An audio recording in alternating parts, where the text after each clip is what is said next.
पाकिस्तान में बहुत सारे ऐसे लोग हैं जो ऐसा कमाल काम करते हैं कि जब आप उनकी ज़िंदगी के बारे में जानते हैं, पढ़ते हैं या उनसे मुलाकात करते हैं तो आपको लगता है कि वाह, वाकई ये वो लोग हैं कि जो हमारे लिए मशअल राह हैं और हमें इनसे सीखना चाहिए। ऐसी ही एक खातून से हम आज आपकी मुलाकात करवाते हैं। इनकी कहानी क्या है ये तो वो खुद ही सुनाएंगी, लेकिन उसका जो बुनियादी सेंट्रल आइडिया जैसे मैं कह दूँ जो लुबे-लुबाब है वो ये है कि इन्होंने ये ठाना कि मुझे लोगों को खाना खिलाना है और कोई भूखा ना सोए, कोई भी भूखा ना सो पाए। इस विजन के साथ इन्होंने अपने काम का आगाज़ किया। खाना घर इन्होंने इस्टेब्लिश किया। परवीन सईद साहिबा जो कि खाना घर की बानी हैं, उनसे हम बात करते हैं, उनके इस प्रोजेक्ट के बारे में जानते हैं। अमेजिंग पाकिस्तानी परवीन सईद साहिबा। अस्सलाम वालेकुम परवीन साहिबा। वालेकुम अस्सलाम। परवीन साहिबा, बहुत शुक्रिया आपने हमारे प्रोग्राम के लिए वक्त निकाला। अभी हम बात कर रहे थे कि आज एदी साहब की भी सालगिरह है और जिस तरीके से उन्होंने पूरे पाकिस्तान के लिए, पूरी दुनिया के लिए, इंसानियत की खिदमत के लिए काम किया, आप भी उसी रविश पर, उसी रास्ते पर चल रही हैं। बहुत सारे लोगों को आप रोटी का जो आपका एक सिलसिला है, खाना खिलाने का सिलसिला, वो कर रही हैं। तो हमें थोड़ा सा अगर बताएं हमारे नाजरीन को कि ये जो खाना घर है ये आपने किस तरह शुरू किया? बस एक माँ ने अपने दो को मार दिया था सरजानी टाउन में। वो 2 दिन से भूखे थे, तो बस वही एक ज़िंदगी का टर्निंग पॉइंट था कि एक माँ अपने बच्चों को सिर्फ महज भूखे होने की वजह से मार देगी। तो मैं भी माँ थी, मैंने कहा कि भाई इसके लिए तो कुछ करना चाहिए। तो जो अल्लाह ने मुझे और मेरे हस्बैंड को दिया था वो हमने फिर इस इलाके में खाना घर खोला और वहाँ हमने 2 रुपए में रोटी और सालन देने का आगाज़ किया ताकि लोग ख़रीद कर खाएँ। अल्हम्दुलिल्लाह आज 22 साल हो गए खाना घर को चलते हुए। 2 लोगों से शुरू किया था, आज हज़ारों लोग खाना घर से मुस्तफ़ीद हो रहे हैं।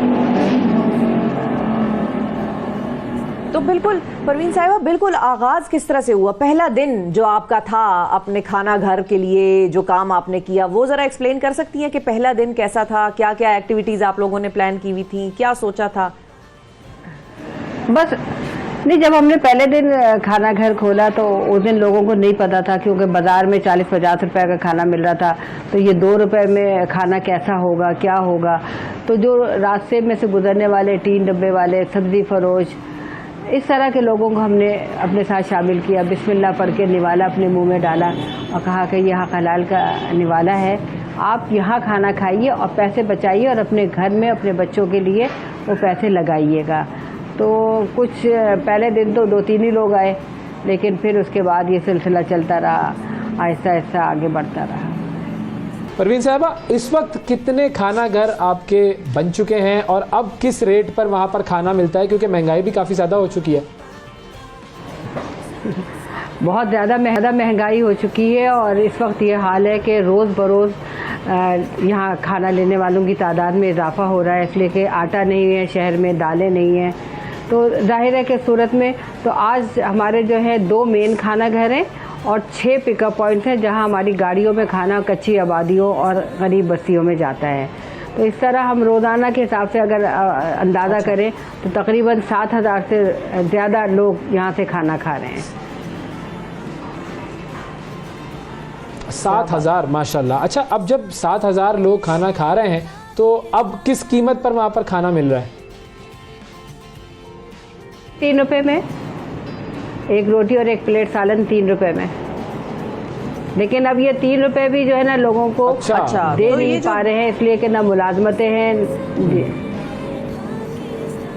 जी हाँ बिल्कुल, मैं परवीन साहिबा इसी तरफ आना चाह रही थी कि मुलाजमतों की कमी है, लोगों में बेरोज़गारी बढ़ रही है, महंगाई हो गई है। आप किस तरह से ये चीज़ मैनेज कर रही हैं कि इतने लोगों को खाना भी खिलाएं, कीमत भी सस्ती रखें और फिर जाहिर है साफ़ सुथरा भी हो? जी जी, ये तो सब मेरा अल्लाह का करम है, वो राज़िक़ है, रिज़्क़ का इंतज़ाम करता है। वो अल्लाह ने मेरे ज़रिए किया, लेकिन रिज़्क़ तो अल्लाह का है। बात सारी है कि वो आम पाकिस्तानी जो एक दर्द रखते हैं अपने गरीब बहन भाइयों के लिए, वो खाना घर से जुड़े हुए हैं। और हमारा एक छोटा सा काफ़िला है जो हम रवा दवा हैं और कोशिश करते हैं कि हमारे मुल्क से जो है ना गुर्बत का ख़ात्मा हो और लोगों को 2 वक्त का खाना मुयस्सर हो सके। अच्छा, हम अभी बात कर रहे थे कुछ देर पहले कि जब भी कोई नेक काम शुरू किया जाता है तो उसके अंदर चैलेंजेस बहुत ज़्यादा आते हैं, मुश्किलात बड़ी आती हैं। तो आपको इस काम के करने में किस किस तरह के चैलेंजेस का सामना करना पड़ता है? देखिए, अभी जो सूरत हाल का सामना है वो इंतहाई संगीन है कि आटा नहीं है शहर में। हम ढूंढ ढूंढ के आटा लाते हैं लोगों को खाना देने के लिए। तो सबसे बड़ा ये है कि गुर्बत की लकीर के नीचे जितने अफराद थे उससे कई गुना ज़्यादा हो चुके हैं। गुर्बत इंतहाई दर्जे पे बढ़ चुकी है। ऐसे में एक खाना घर का छोटा सा किरदार है कि वो अपने गरीब बहन भाइयों के लिए खाने का इंतज़ाम करता है। यही चैलेंज है कि लोग हमारे साथ जुड़े रहें, हमारे साथ काफ़िले में शामिल हों, हमारे साथ इस मुहिम में और इस मिशन में शामिल रहें कि लोगों को भूख को मिटाना है।